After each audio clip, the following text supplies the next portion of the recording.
G'day everyone, Karl here with another rcheli.au product review. I've got two bits of exciting news to share with you today. So the first one is I'm reviewing a brand new helicopter that I've never owned before. And I recently saw one of these with a fellow pilot just recently, and I thought, wow, these are pretty nice. I want to check these out even more.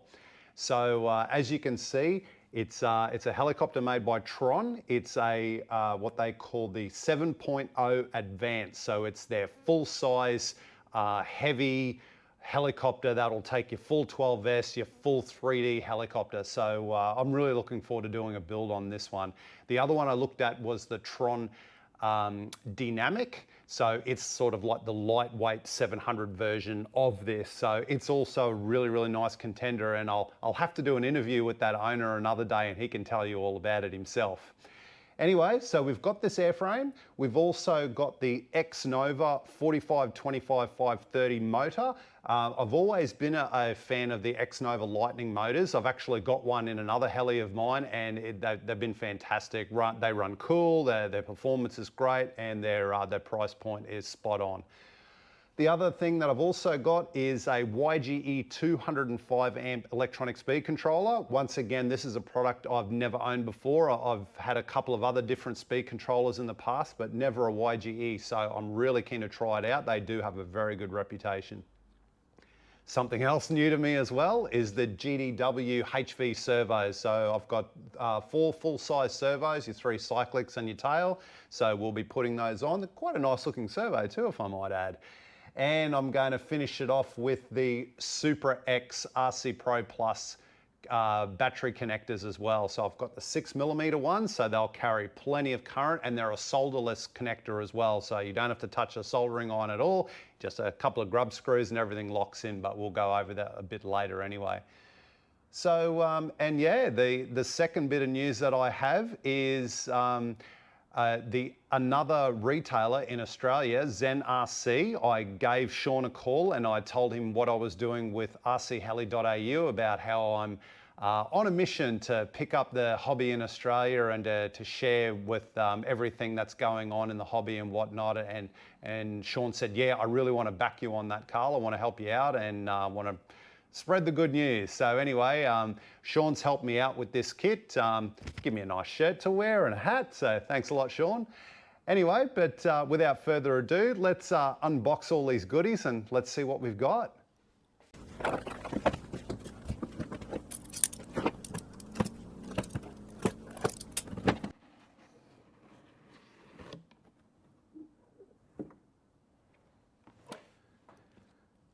So here we are with the lid off the box of the airframe, and yeah, we've got more tape.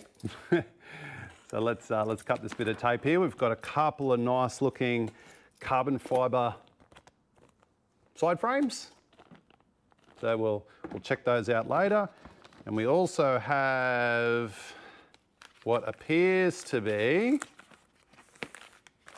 yes, a battery tray. Just the one battery tray by the look of it. I'll just make sure. Yeah, there's nothing else there. A boom, tail boom. One of the things I really liked about the Dynamic that I had a look at, I love this, this hexagonal shaped boom. It looks really, really strong and quite pleasing on the eyes too. What else do we have in here? Got a couple of little, skids, white landing gear skids. And what else do we have here? More carbon fiber frames. Put them over there with the others. And then we're left with 3 boxes. So are they labeled at all? Interesting. This one is full of air. So we won't worry about that one.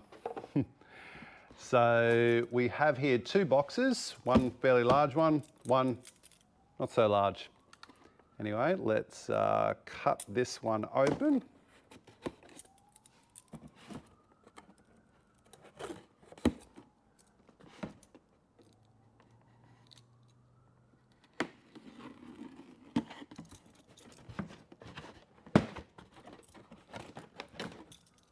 Well, There really wasn't much guessing what was going to be in the big box, was there? This very, very nice looking canopy.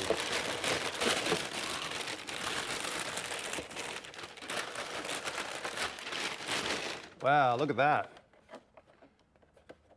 I'll tell you what, if there's one thing I really like about the Trons is that they've got a very nice shape on their canopies. Nice color scheme. I think this should look really, really nice once it's done. But anyway, we'll set that down over here so you can admire that.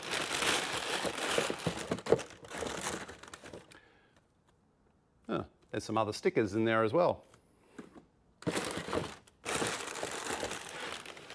And a blade holder. Okay, so we'll throw that down there, and then there's this one box left over. So far, it just seems to be a very simple kit, which is a good thing. There's one thing I've noticed with helis over the last few years, they seem to be, the design of them seems to be getting simpler and simpler.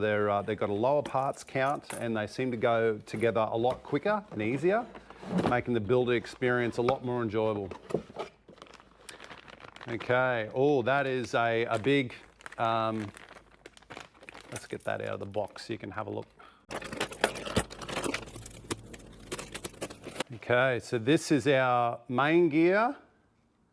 Lovely integrated one-way bearing, and also the front tail pulley for the tail.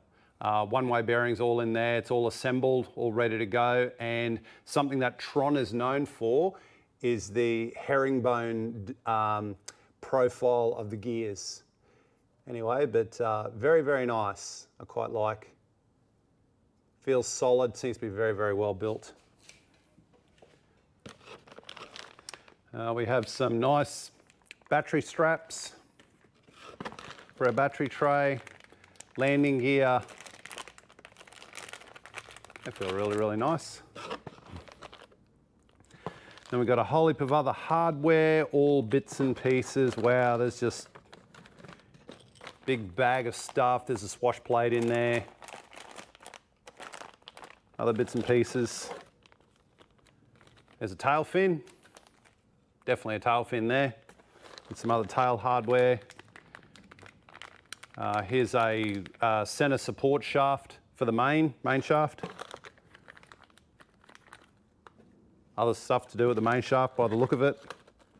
There's some grommets and some pins for the canopy. Other bits and pieces. We're going to find out what all of those are very, very shortly. There's all our tail hardware, tail belt, all sitting there.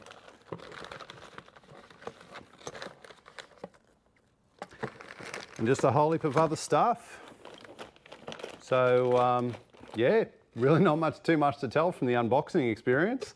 So we'll leave that there. And I'm just going to move this down here so we can have a look at our other gear. So let's look at this lovely XNOVA Lightning 4525 530 kV. Boxed very nicely. Has a nice little card that's sitting in the top as you unbox it. A piece of foam. And there's our lovely motor sitting in there. And if we pull it out,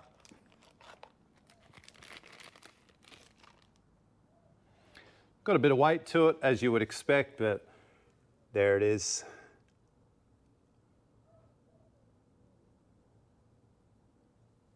Very, very nice. Comes with a bag of connectors as well. And some stickers. Got to have the stickers. All right. Oh well, that's unboxing our XNOVA motor. We will just put that to the side for later. Now, the speed controller. I'm really interested to see it.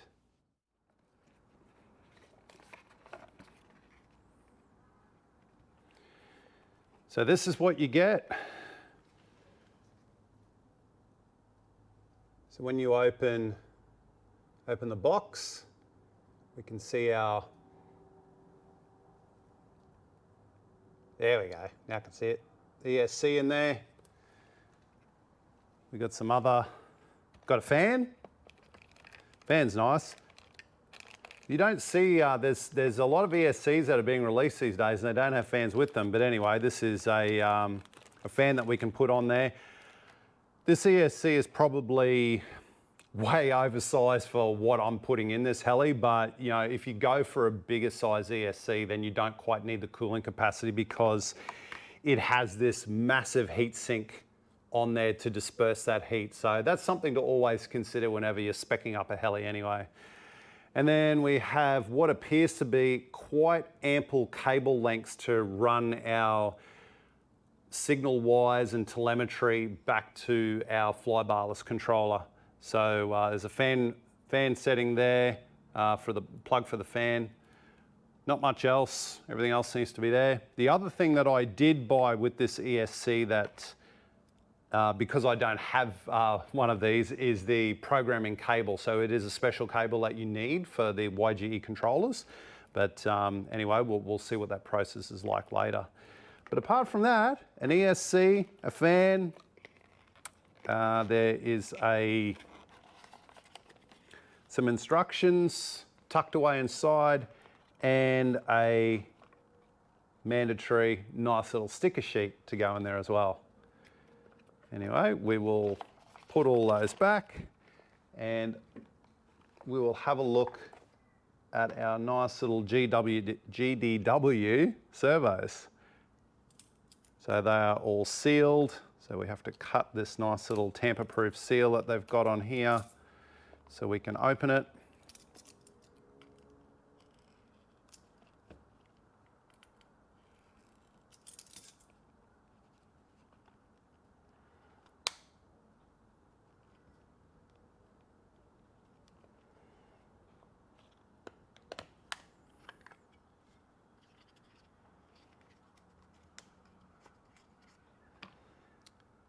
Okay, so yeah, it's a servo. Yeah, look, that as I was saying before, they're a very nice looking servo, GDW. I've seen ones where they've got like all sorts of like, almost like rainbow colors all over them as well. But yeah, they're a servo. They seem to be very well made. Nice metal case on them. Looks like a nice bit of length on the cable as well, which is important. But yep, that is that. Anyway, there you have it. There's our unboxing experience of the Tron 7.0 Advance and all of our related hardware. So I'm going to start building this bad boy. We'll start setting everything out like we always do, always a good practice. Have a bit of a look at the manual, see what's in store, and we'll build this thing and let's see how it goes. So I've got all my parts laid out here, as you do when you start any heli build. Make sure that they're all laid out in such a fashion so you can see them all. Now, if there's one thing that I've noticed straight away about a Tron kit is none of the packets are labeled. So unlike some of the other kits that I've built where they're all got a label according to the page number that you're on, it's a little surprising. I mean, at first glance, I thought, what are you guys doing here? But anyway, once I had a bit of a look through the manual, it became very obvious about what their strategy was behind giving the builder the best possible chance of assembling this without too much confusion. So what they've done is they've actually assembled a lot of the components. So for example, here's our head block. It's all fully assembled, but not ready to go. If there's one thing it says in the manual, so I'm just looking here, I've got my laptop set up here with my manual. That's something else they don't do. They don't actually give you a printed manual, but you can go to their website and download it. But yeah, it has pictures here. So for instance, this first section here, it says, important note, all pre-assembled parts needs to be disassembled and Loctited. And they've actually got little blue squares on the components that need to have Loctite on them, and they specifically state Loctite 243, which is exactly what I use on all of my builds, and little yellow hexagonal shapes to indicate all the components that need greasing. So things like your thrust washers, they obviously need to be greased with any new heli build anyway. But in this particular case, we're going to disassemble them, grease what we need to grease, and then reassemble them with all the bolts on the Loctite on the bolts. So head block is first, followed by the swash plate. Yes, even the little screws that hold in the bearings need to be taken out and Loctited. And then finally, we put all of our linkages together, and that's all of the head done. So I'm going to do that now, and then we'll see what's next.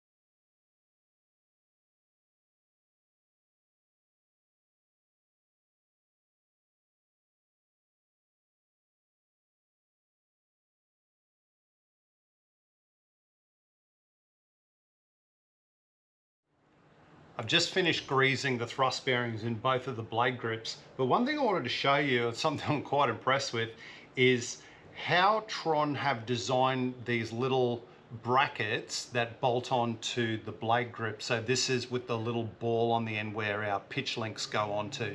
Now, you can see those two little dots just on the end there. They almost look like little Lego dots. There are raised sections for locators into those holes in the blade grip. So it's just a matter of they just go in there so nicely, and you know, there's no play in there. It just fits in beautifully, and you put your Loctited bolts in and away you go. So yeah, quite impressed with that. Well done, Tron.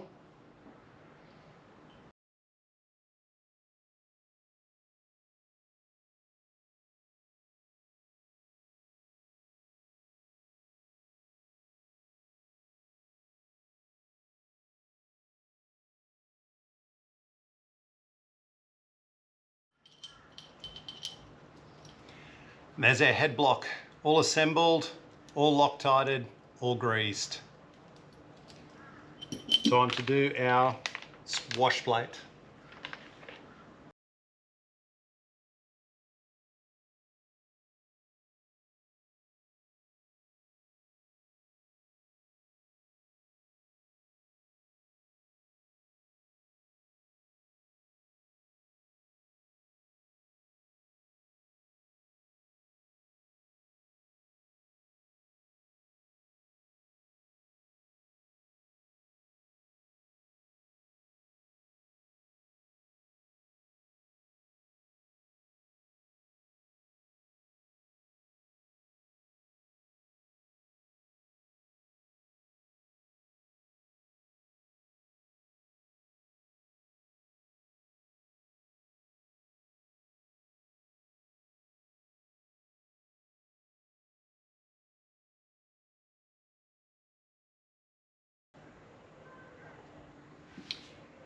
And there we are, that's our swash plate done. So I've had to take every single bolt out of this and put Loctite on it according to the manual. So that's all the ball links, the 3 bolts on the underside, and all 6 of these bolts on the top side. So yeah, there was a bit of work there.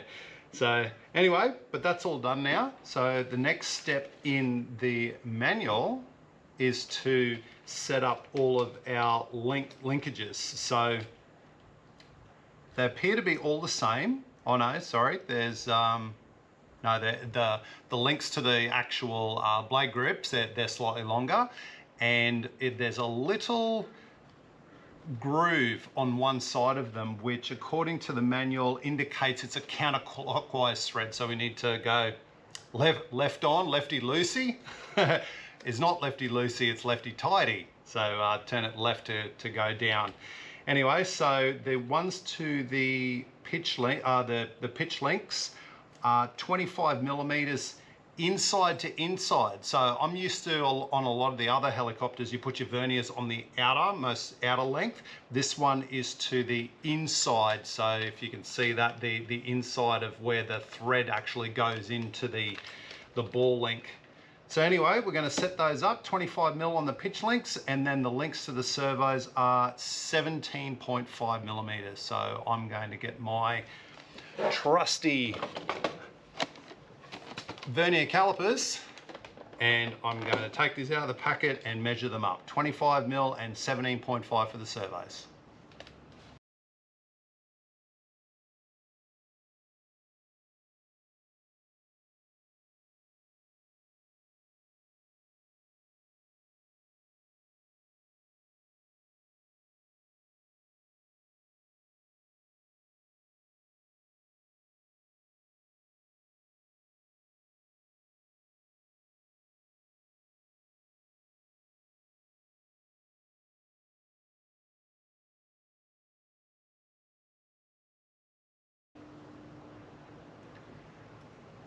There we have it, 17.5 mil.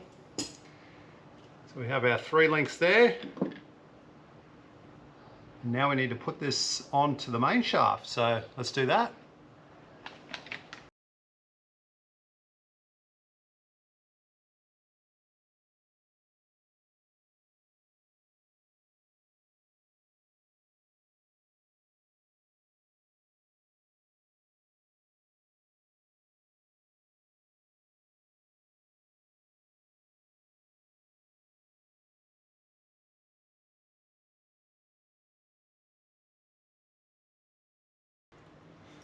So there's our head block, swash plate, all our linkage arms are on, all set to the correct length, and there's a little locking collar that goes underneath, so when it goes on to the servo rack where the bearing supports are, this will go down there and that'll all get locked up later. But anyway, that's all completed as per the manual. So the next part of the assembly is the tail. So I'll just take this out of the bag so we can all have a look at it, because I can see it, but you can't. So let's have a bit of a look. Okay, so what do we have? We have the tail assembly, and just like the head block, it's fully assembled. Like everything is there, but like the head block, it says that it all needs to be, every single bolt,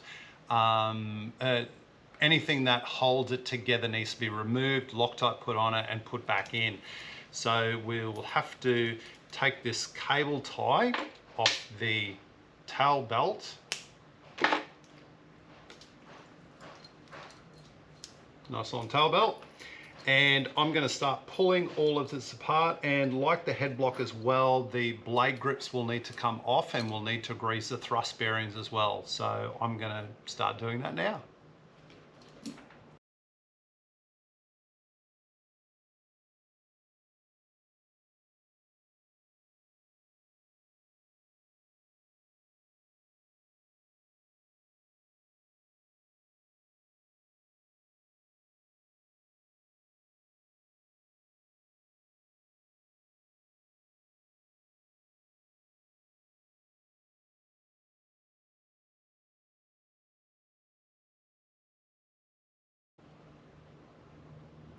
So I've just taken the thrust bearing out of the other side of the tail pulley, or the tail pitch grips, blade grips. I'll get my words right yet.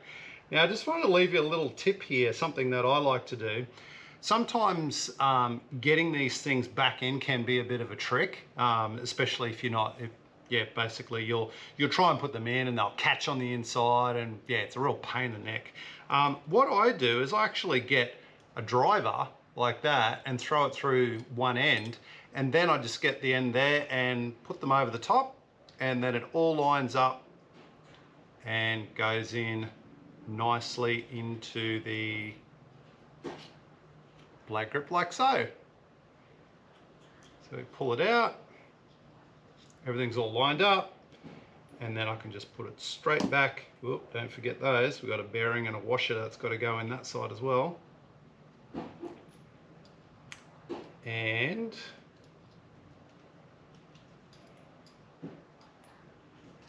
it goes on just like that, and we put the nut on the other end. And while we're talking about a nut on the other end, one thing that Tron has done here, which, yeah, I'm not exactly sure why, but they've used a nylock nut that holds on both sides. Now, in the manual, it talks about this special tool that you can buy that can make the job a lot easier. And I understand now why, because trying to get any sort of tool in there to try and undo it is a little difficult. I sort of fretted a little bit when I first saw it, but I just got 2 sets of long nose pliers and put one on each end, and it came apart fairly easy. And because they're nylocks, you know, you don't need to lock them up tight as long as they're firm, and you don't need Loctite either. So yeah, something to be aware of anyway.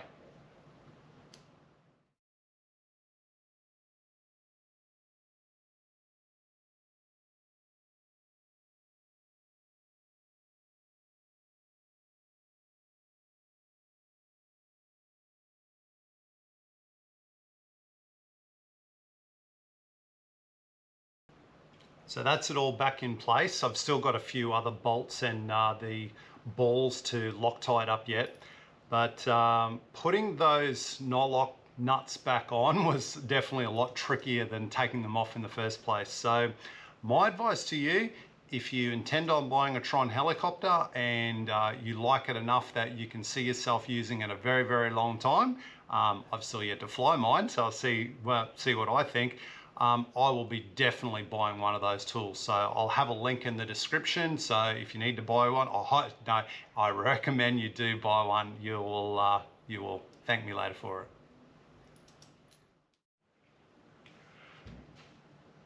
Right, I've just spent the last 10 minutes or more trying to work out this next step. And this is a case of where instruction manuals probably could have been written a little bit better, but hey, I mean, it is what it is. Hopefully the revision later will make this a little more clear. So I'll just put on the screen now this page in the manual, which is page 19.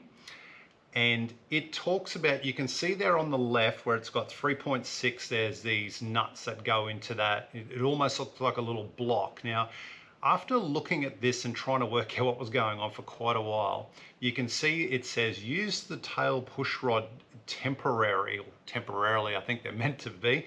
And what they were, I think this has been a bit of an afterthought. You can see just to the right of that drawing, it says a new tool is now available. This will make the assembly of the push rod guide very simple. And I totally agree, it would make it very, very simple. So what we have in one of the packets, I've taken it out already, there is the little carbon push rod guide, which actually gets attached to the underside of the boom. Quite straightforward. The problem is that these holes don't have any threads in them, so it's not like you can just put the screws in, so there's a nut that's got to go on underneath. Now, in that diagram, that little block was basically meant to sit on the end of this rod, and you feed it through one side and then just visually see the holes where the nut is underneath, and then put the screw in.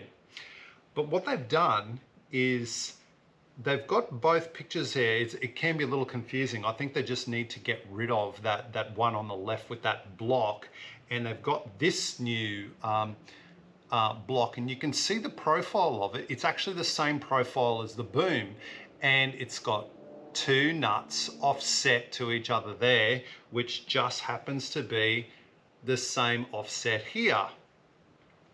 So all we have to do is put this in the end.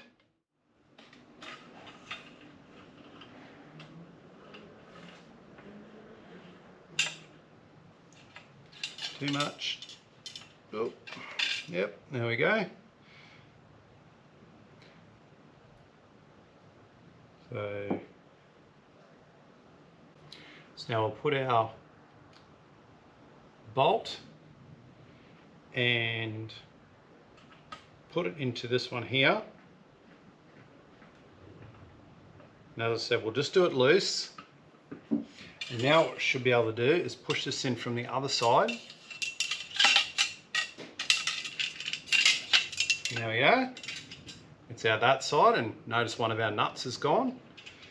So now we'll put it in the other side, make sure that it's on the side where there's no hole, so it's on this side. Or sorry, I should say where there is a hole. And we'll put that in there. We'll use our carbon rod to push it in until we see the nut appear through the hole. Oop. Come back.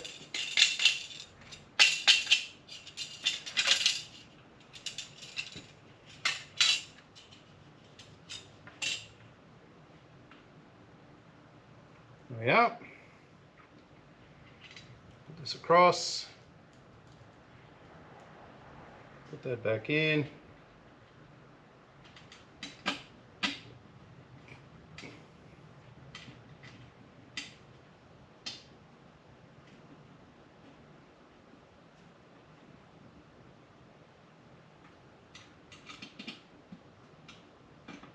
Make sure that's not too tight.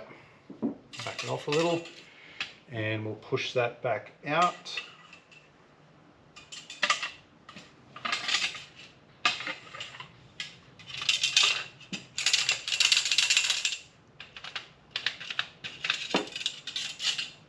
And there we have it.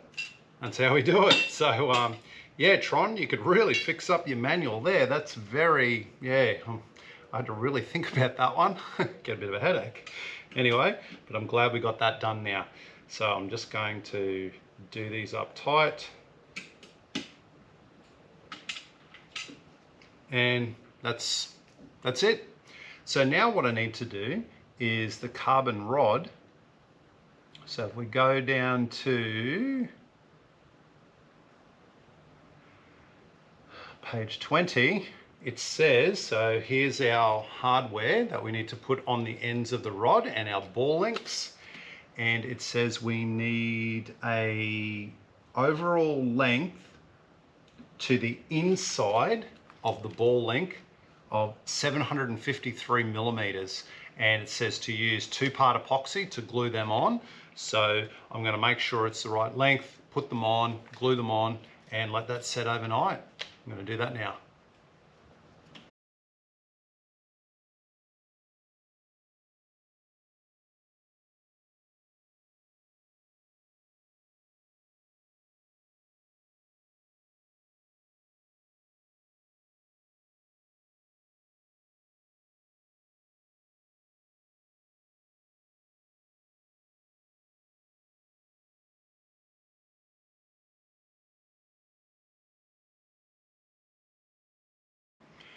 When it comes to the 2-part epoxy adhesive, as I've mentioned in some of my other builds, I just use Sally's Araldite 5-minute. For stuff like this, it has never let me down. Get it from Bunnings, get it from any hardware store. You don't need anything special. This is great stuff.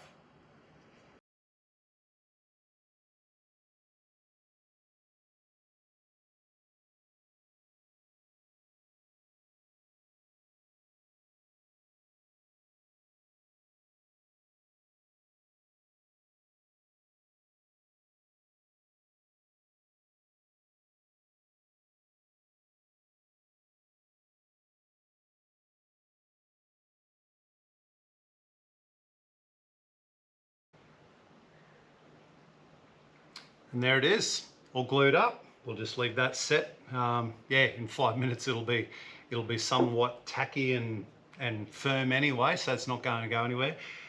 What I did is I put a fair bit inside the aluminium sheath that goes over the carbon rod, but I also put a little bit over the end of the carbon rod as well. So as it goes in, that little threaded part there actually goes inside the carbon rod. So the bit that it picks up on the inside, that'll hold it all in place. So that's the way I've always done my carbon rods, and they've never failed me. Anyway, I think that's all we need to do for the tail. So the next part is to put that onto the tail casing and to put our tail fin on. We'll do that now.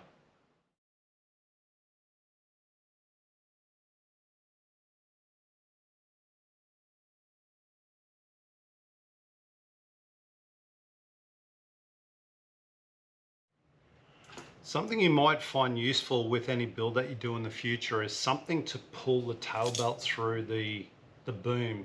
Sometimes it can be a bit tricky depending on what boom you're trying to pull it through, especially the little booms on like the 420 size helicopters.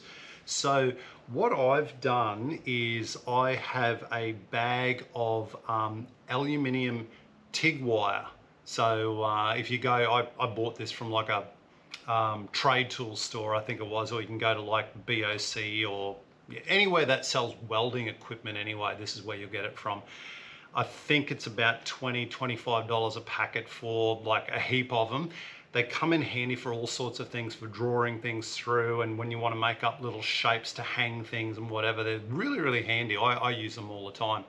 And being aluminium, you can bend them really, really easy too. So, you know, get ones that are a decent diameter. I think this one's about 2.5 millimeter or something like that. But the great thing is that I've just, as you can see, I've put a little hook in the end of mine. So I'm just going to thread this through the end. And then we'll just put that on the end of the hook like this, feed it in a little bit, grab it on the other side, and we'll just pull it through like so. Too easy. Anything is easy when you have the right tools, that's for sure.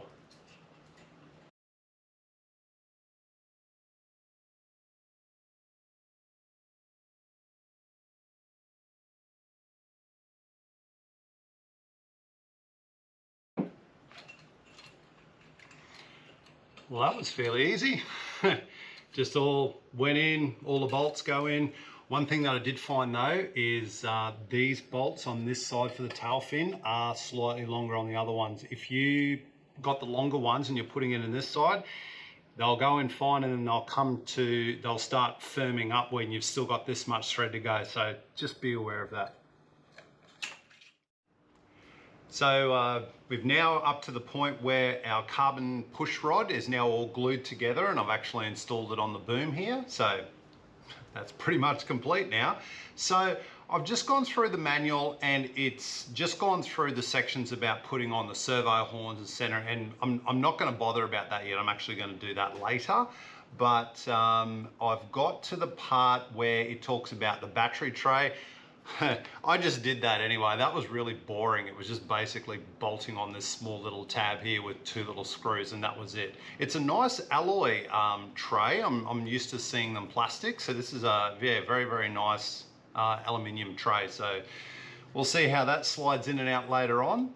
So we're now up to page 24. It's called Upper Mainframe Assembly, and it's basically putting in a carbon tray, an adjustable fly barless mounting tray, and a tray with the tail boom clamp set. So I'm going to assemble those now. It's just a matter of a few components and Loctiting the bolts as you would expect. And yeah, that's about it. So anyway, I'm going to go and build that now and we'll see what's next.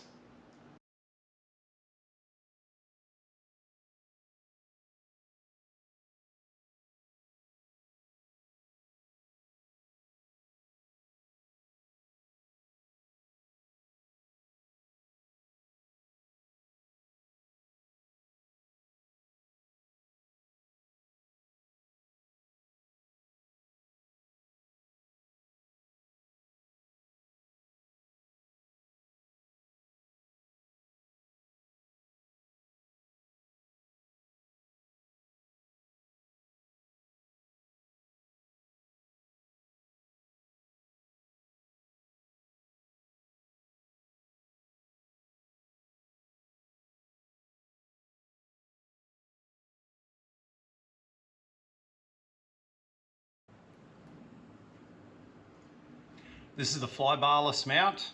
It's called an adjustable fly barless mounting tray. It's got some little dampeners inside it. Yeah, it looks to be quite well constructed. Aluminium, and it's already assembled, so I don't need to worry about putting that together. So we'll put that there and we'll go up to the next bit, and this is our this is called a fly barless mounting tray again, but on the These are where the boom goes in to the back of the frame. So I'm going to guess at this stage one of those trays will be for the fly barless and maybe the other one's for the receiver. Don't know, we'll find out soon.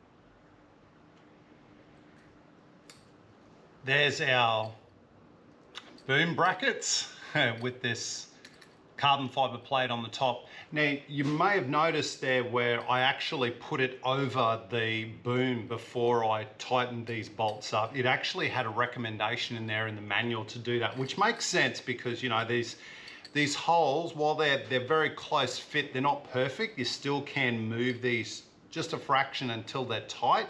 So you're best off sliding over the boom, locking them up, and then you can take it back off. So you know when you put the boom in later, it's going to guide in really, really nicely. Yeah, one little critique about the manual, I didn't know which way around they were meant to go, so I had to sort of flick through the manual and try and find a picture of these little locking bolts that are on here, which side they go. So anyway, but yeah, that's all done now. So let's have a go back to where we were, and we now have the upper mainframe assembly. This looks very interesting.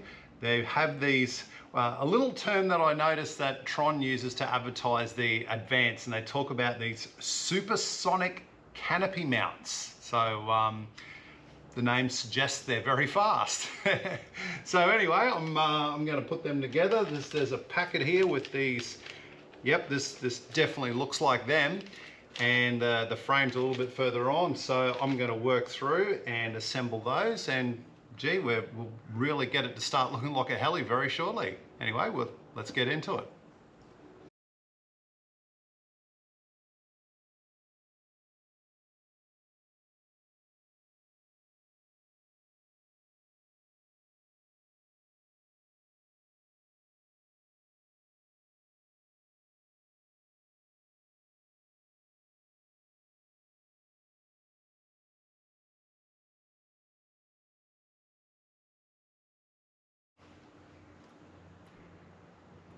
Just want to take a moment just to mention this page here about these supersonic canopy mounts. Now, this is another part in the instructions I don't believe is very well articulated. It doesn't explain very well how they work, what's meant to be, how it works. Basically how we put them together and mount them into the frame later on. You really need to go forward and back through the pages before it starts making sense. But the thing that I suppose really caught me is that there's nothing that explains how they work. Now, this may be obvious now, but when you're putting it together, it has, for example, that there is the front, one of the front canopy mounts. And what you need to do is you need to remove this section here, and you need to screw on a bracket on the end there. But it doesn't really say how does this come apart. It says to put Loctite on this bolt here. It says don't put Loctite on here until later, which all makes sense. But you know, there's nothing there. Like, well, how does this come apart? And I'm trying to unscrew things, but look, it was just a matter of basically just separating these two together, and then that pin pulls out. So yeah, just be aware of that when you come to that part of the manual, because it took me a little while to work it out. But anyway, on we go. Before we start mounting any of the supersonic canopy mounts or any of the other hardware, one of the other pieces that we have here is the tail belt tensioner. So I've already taken it out of its packet, and like most of the other components, it's already assembled, but it says you need to remove certain bolts and you need to Loctite them and put them back together. So I'm going to do that now. I'm going to pull apart, there's only 2 bolts by the look of it, just one through this pulley here and the one through this pulley here, Loctite them up, and then that will be ready to go in.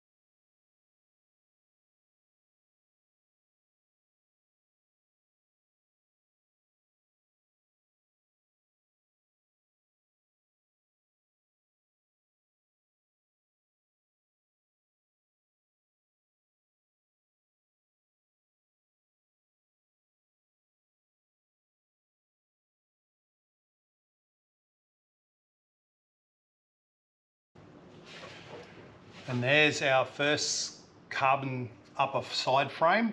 So we have our belt tensioner that's installed, the canopy mount, front and rear, and we've got one of our Cyclic servos in there, and we've also got our ESC mount that's sitting on the front here. Yeah, starting to look pretty good actually. So now I'm going to do the other upper side frame. In this one, we have our little battery quick release. So what I've had to do is take the bolt out of the end there, put a bit of Loctite on, and that's fine. And then we need to put this washer with this lock nut on the other side by putting a bit of Loctite on the threads as well. We put our other Cyclic servo in, and also we start putting in our battery tray guides as well, which goes on the lower side frame. So I'm going to start doing that now.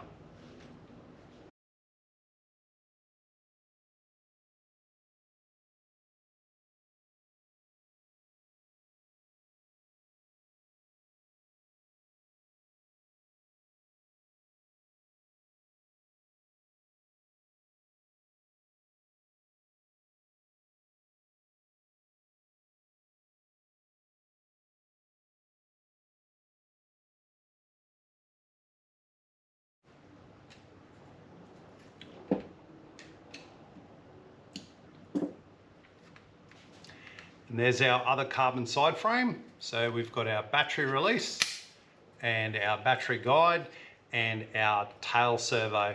You may have seen me when I was first installing this, I put in a Cyclic servo, and then I got so far through and I go, hang on a minute. And I went through the instructions, the tail goes in there. Anyway, all fixed up. So what do we have next? We have, we're going to go and put our motor and pinion and the carriage together. So I'm going to go and have a look at that and put it together.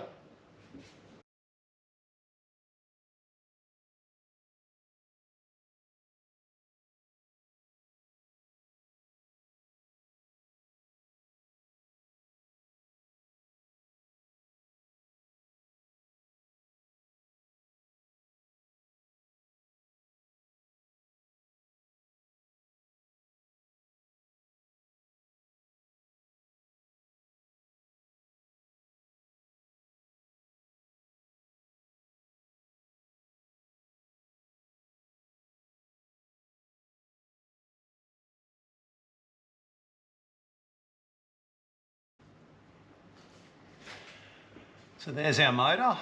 The motor's all installed. A nice XNOVA Lightning.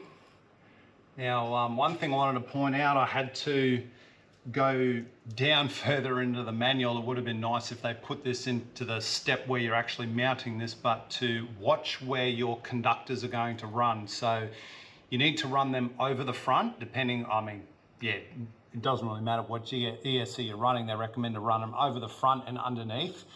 So notice this angle here where it comes down to this bottom plate. That is the front there.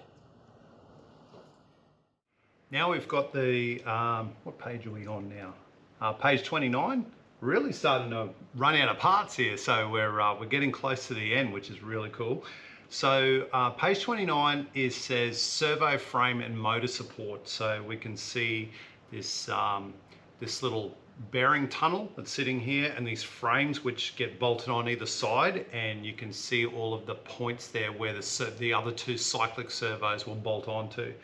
There's also this carbon frame that needs to get bolted onto one side, and then there is a little bearing block on the other side where your main shaft comes through. Anyway, I am going to bolt this together.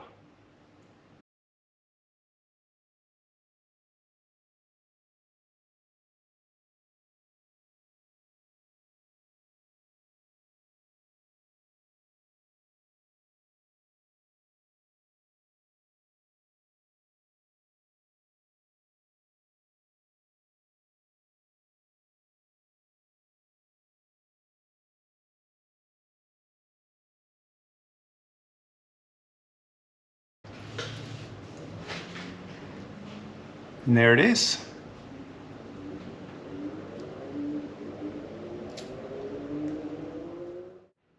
Now, here's where we come to bolting in our servo bracket and our lower bearing support and our motor bracket all into the first carbon side frame that we assembled. Now, here's another piece that's in the manual that's probably a little unclear, but once you flick through the manual a little bit, it sort of starts to make sense, and I'm pretty sure I've got this right. It's got a whole heap of bolts that go in here, and they're all colored red. And there's a note at the bottom that's pointing to one of the screws that goes into the lower bearing support. And it says, do not tighten the screws now or the main gear will be difficult to insert and the main shaft will not be perfectly aligned to slide in place. Now that makes perfect sense to me. But what I wasn't sure of is whether all of these red screws have got to be in loose and so you can align the frames up properly later on. After I went through the other pages, there's a whole heap of red bolts there as well. So look, I'm pretty certain that I can Loctite them all, except on that lower bearing support. We'll just leave that loose for the moment. So anyway, yeah, the main servo bracket's going to go in, the motor's going to go in, and one of the adjusting plates will go on the side as well. And yeah, and then it's basically the other side frame will need to go on after that. So I'm going to keep going.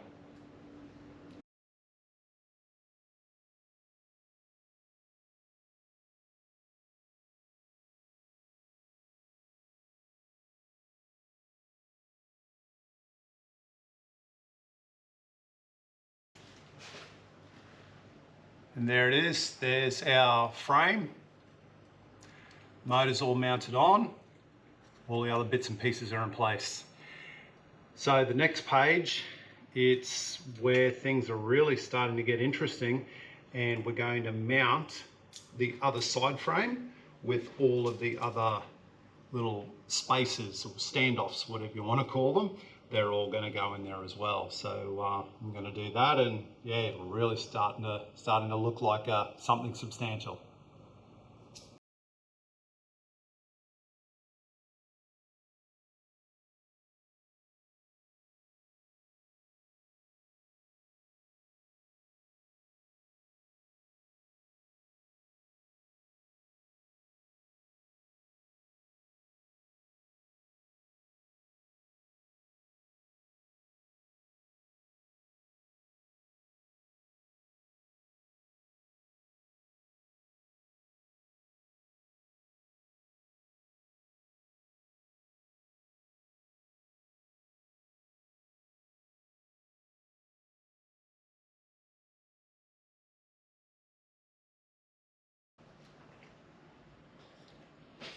There we are.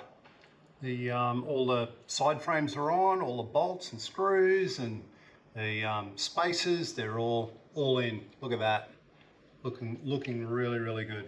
I may have to pull this ESC tray off temporarily to get these conductors in. Probably something I should have thought of earlier, but hey, whenever you build a heli for the first time, you'll always go through and then you'll find the bits and you'll go, I should have done this, I should have done that. But hey, that's half the fun of the hobby. Building stuff like this, overcoming the problems, and then getting that satisfaction out of it from your first flight. Nothing like it. Anyway, the next part is our landing skids, so they're going to go on next. And oh gee, I tell you what, it's probably time to mount servos and put in a boom and think about starting to do some wiring up. So anyway, I'm going to go and look at what's next and get into it.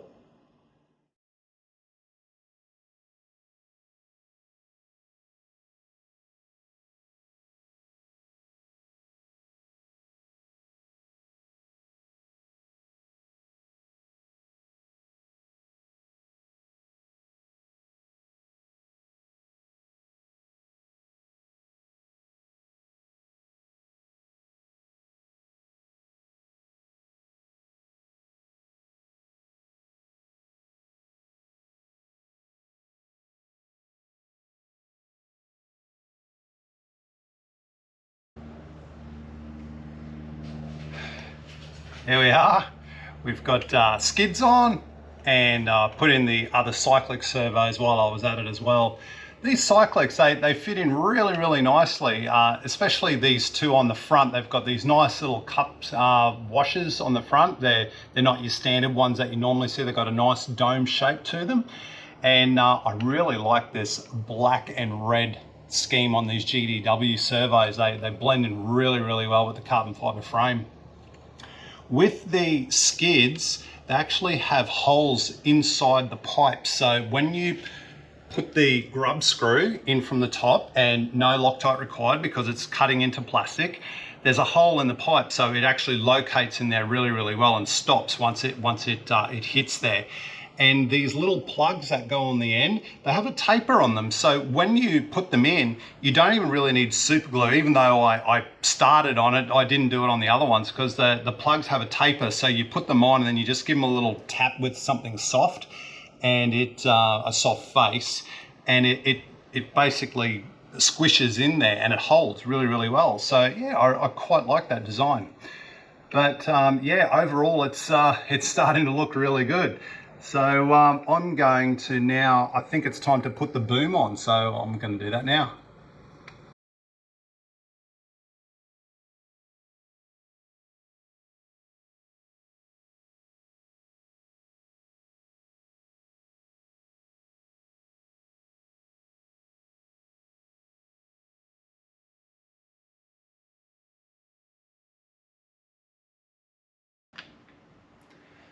So we've got the boom on now. It's quite a nice design how it fits. So the brackets that have that same hexagonal shape has two locking screws in there. As you tighten them down, it clamps that up nice and tight. So that's really, really nice. And there's no adjustment to do on the boom to get your tail belt tension right. That's this little tensioner in here with a little grub screw on the end, but we'll need to do that later on.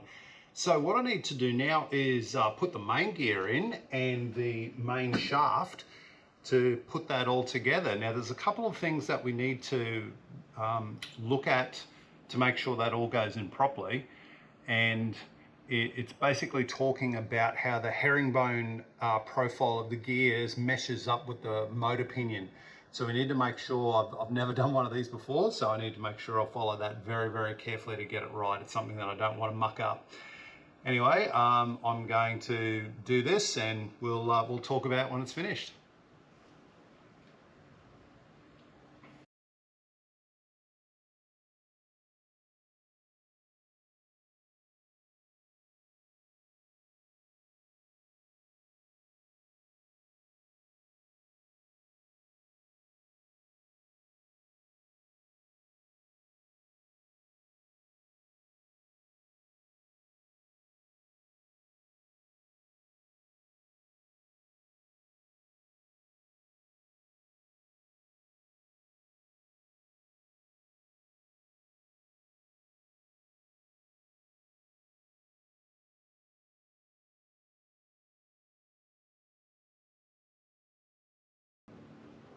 Okay, so we got that done. The motor's installed, all the little collar underneath here to stop this lateral play on the main shaft is all installed and tightened up. There's one note that they make there that you hold, basically there'll be a little bit of up and down play in the shaft.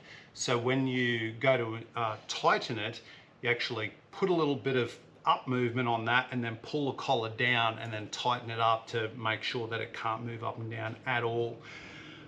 Everything else is tightened up. The last thing that we needed to do was to actually pull the boom back a little bit until we had tension on the belt, and then there's 2 locking bolts in there. It says to do them up gently, so there's a bit of Loctite on there and it just holds the boom in place. And then the last thing we need to do later on is to actually adjust the belt tensioner itself, which is just a grub screw. It's quite a nifty little design actually that they have in here. But anyway, look, I really love the way it's coming together now. As you can see, I've got all the swash in and the linkage arms all connected to the servos, so it's starting to look really, really good. So if we have a bit of a look in our instructions again, we need to put an anti-rotation guide on and basically do the belt tensioner and the canopy. And I tell you what, yeah, that's it for it mechanically. I've now just got to install the ESC, the flybarless, do all the wiring. Naturally, I'll go a little bit OCD on the wiring, but rest assured it will be very, very neat. Anyway, I'm going to proceed with that and we'll see how it comes together. Okay, so we've now got all of the electrical and electronics all done. So my YGE speed controller, beautiful XNOVA lightning motor, and the GDW servos are all installed. As usual with the rest of my helicopters, I'm running the Spirit GTR flybarless, and I printed off a nice little antenna mount for the antennas to attach to the boom. All the wiring has been sheathed in a self-closing conduit and heat shrinked everywhere else. So let's take a closer look at it and see what you think. So as you can see, it's itching to fly. So let's start at the front. So right at the front, have our lovely RC Pro Plus Super X connector. Very, very nice connector there. And the YGE 205 HVT speed controller, mounted quite nicely. And the XNOVA Lightning 4525. So run our motor and conduit down the side of the frame there, and then up the top we have our GDW HV servos coming round to our 3D printed antenna mount and our flybarless Spirit GTR sitting on the top.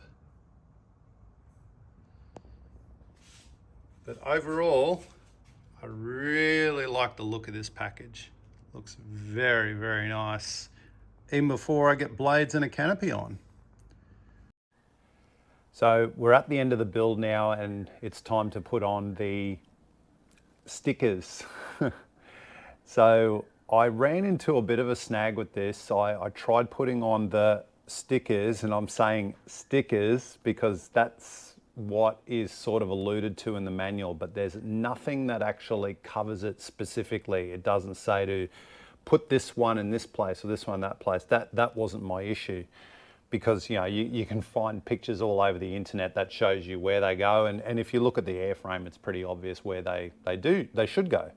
Anyway, I tried peeling these things off this backing paper because it does say stickers in the manual, and I ended up damaging one of them or two of them. I just thought, I've got a dodgy set of stickers here. I don't know what's going on. So I gave Sean at ZenRC a call and I said, Sean, I think I've got a weird set of stickers here. I just can't get them off. And I sent him a picture of it and he said, oh yeah, that's definitely not right. He said, don't worry about it, Karl, I'll send you a new set. So he did. He sent them up pretty quickly too. And anyway, I pulled them out of the packet, and on the packet, they're called stickers.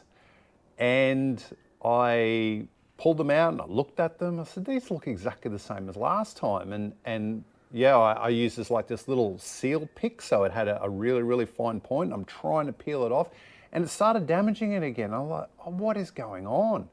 So I put a post up on the Tron users group on Facebook and I said, hey guys, has anybody ever come across this issue? I should have known. I don't know why I didn't click. Maybe it's been so many years since I've last done this. These are not stickers. They're called water transfers. And any of you who have built a plastic model kit from many, many years ago, probably even late. I haven't built one for many years. But all of those little decals that you put on there are water transfers. So you put them in the water, they basically release and the glue activates and then you can take them off. Now, putting these things on a helicopter, in my opinion, is absolutely brilliant. It's the best idea because you can take them off and you can move them around and get them exactly in the right spot before you have to really commit to anything. Unlike, you know, one of the things I really struggle with SAB is when the stickers that go on the tail fin can be quite a trick to get on, and some people say use a bit of soapy water and all that sort of stuff. And anyway, but I've noticed that in the latest model, they've split it into 3 pieces, which makes it easier. But this is dead simple, really, really easy. And funny enough, the person who gave me a bit of assistance on Facebook, he said that, oh yeah, no, it's actually clearly described in the dynamic manual. But in the Tron 7 Advanced manual, there is not a hint of it anywhere. I went searching through, I thought I was going crazy that I couldn't find it. So yeah, another shortfall in the manual. Anyway, I'm going to give a quick demo of how easy these are. I've actually put all of the stickers on, well, sorry, the transfers on everywhere. And what I'm going to do now is I'm going to put the last 2 on the tail fin now, and you can watch me do it. So we make sure our surface is nice and clean. I've already wiped it over before I started. And here's our 2 water transfers. And I've got a little container here that it's a 5 litre coolant bucket container bottle that I've cut the top off just so it's easier for you to see. So what I'm going to do, I'm just going to move a couple of things here to make it a bit easier. And I'm going to do this little one, the one up the top first. So we basically just drop it in the water. And I don't know if you can see it, but it's all, yeah, it's all curled over. You only need to leave it in there for like 5 or 10 seconds. It's not very long. Anyway, and you pull it out and you can see that the clear part is actually discolored a little. Now, all you need to do is just sort of pull a little bit and you can see that it comes off the backing really, really easily. And now what we do is we just put this on like so. And this is the bit that I love, you know, you can just put this on and you know, you can muck around with it and get it exactly in the right position. Because I tell you what, if there's one thing that I really am super, super careful about, and that's putting stickers on models or anything really, because I want it to be straight. I want it to be exactly where it needs to be. So there you go, it's that easy. So now I'm going to do the other one. So I'm going to just lean this over so you can see it. So I'll put it in and yep, as soon as I put it in the water, it all wraps over itself. So I'm just going to make sure it's submerged. I'll just leave it in there for a little bit. And now I'll pull that out. And you can see this has actually already started to let go already. So I'm just going to, there you go. So you can see, just move my thumb from the back. And this is actually quite sticky here too. So if you wanted to sort of like put a bit of glue on there, you could, but it's not really necessary. So I'll put this down here like so. And now I'm going to move all of this so it's just in the right spot. Such a great idea. I wish every manufacturer did this. There it is, all exactly where I need it to be, all nice and straight, looking really good. So there's the tail fin. It's all got transfers on either side. I'm calling it transfers because the manual's saying it's stickers. It's not a sticker. Anyway, I'll put that back on in a minute. But one thing I wanted to point out as well is that when you go to put these on, there's a like a clear film that's over it as well that needs to come off. Don't try and pull that off straight away because you'll get your transfer all in the right place and then you'll go to pull it off and it'll move everything. So you need to make sure this dries right out before you try and do it. So I put these transfers on a good few days ago and I haven't pulled that off yet. So I left it there on purpose so I could show you. So what I'm going to do is I can see the outline of that clear part. and you can just pull it back with your fingernail. It's the only thing that'll move, the actual orange part won't move, and then I'm just going to pull that off like this. And that's what comes off, and the color really pops out again from the transfer that's on there. So yeah, don't try and pull it off while it's still a little bit moist. Make sure it dries right out first. I'm going to put this one back on now, and then I'm going to go and take it for a fly.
I like it.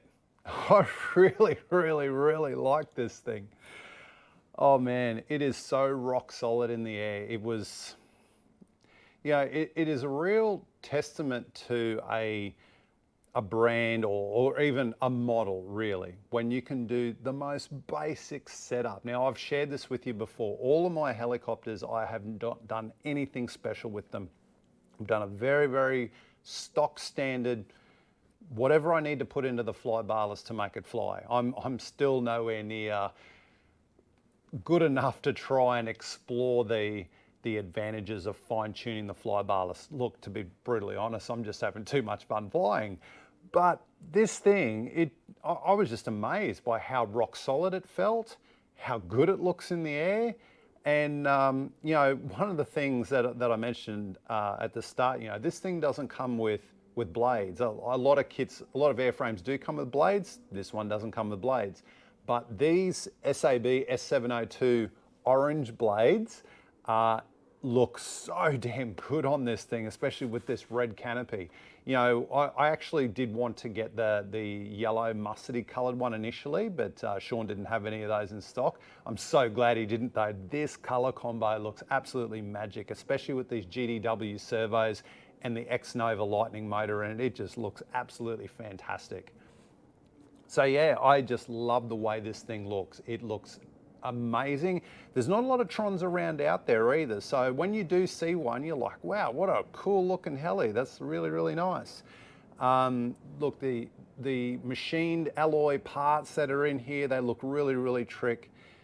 The big herringbone main gear that sticks out the sides is certainly very, very different. But look, overall, I love the way this thing looks and the way it flies. Look, the YGE speed controller, it does exactly what it needs to do. It is rock solid. The governor works extremely well. I don't use flybarless governor at all. I've always used internal governor in all my heli setups, internal speed controller governor, and it works great. Works really, really good. The startup is fantastic, nice and smooth, really, really smooth. You know, I liken it to the latest Scorpion Tribunus 3, you know, well, I think the YGE's actually been out longer, so, you know, it actually had a really, it's great. It's really, really good. I really can't say much more about it. Look, the only thing I don't like about the YGE is this separate programming cable that you need for it, and, you know, and the way that you've got to interface it through another cable somewhere else. I'm not a big fan of it, but look, like most governors, like most speed controllers, once they're set up, they're set up. You don't really need to touch them anymore. Yeah, it doesn't get hot. I mean, even when some of the flights that I've done with this where I've pushed it really, really hard, I think I was lucky to crack 60 degrees. And as I said, there's no fan on this. So yeah, it dissipates heat really, really well. Yeah, lovely, lovely speed controller. Highly recommend it. Really good. So anyway, I really do like this heli. It's lovely. What don't I like about it? Well, I think I mentioned it enough throughout the build. Their manual it needs a lot of work. It really, really does. And I hope that this video review will actually give you a bit of a heads up about some of the traps that are sitting in there. So make sure you read this through thoroughly from start to finish and look at certain areas, especially the bits and pieces that I struggled with. Putting this little bracket in here for the tail, that's why I spent a bit of time putting a picture of the manual in there so you could see how it works, because yeah, it took me a while to work that one out. And some of these other things, and the stickers, don't get me started again on the stickers. These water transfers work absolutely great when you know what you're doing, and there's nothing in the manual about it. So if you need to find it, I'll put the link for the dynamic manual, but hopefully somewhere down the track, Tron will do a revision of this manual and include the details about how to put these on. But as I was saying before, I would love to see more of these water transfer type decals make their way into other brands and offerings in the market, because this is the first one that I've seen that uses it. And the best thing about them, they are dead simple to put in and you can get them exactly where they need to be. So yeah, really, really like them. So yeah, I really don't have too much to say. Do I recommend a Tron 7 Advance? Absolutely, yeah, definitely. Give it a crack. They are a great looking machine. These Supersonic canopy mounts, that they work really well. It's just a matter of pushing in and pulling out. And then you see how quick it is to put it back in. Really, really neat. Look, me personally, I'm actually probably a fan, well I am, I'm a fan of the newer designs where we're seeing like XL Power and we're seeing SAB moving to these canopies that you don't remove and the battery slides in from the back and quick connectors in them. I'm definitely a big fan of that. I'm sure Tron will come to the party. But look, to have a heli that flies as good as this, I would overlook that any day of the week. So yeah, definitely give this helicopter a strong consideration. Get in touch with Sean. Sean will look after you. He's a great guy. He's been running a great business for many years. So yeah, once again, I highly recommend it. Anyway, happy flying, and we'll see you for the next review.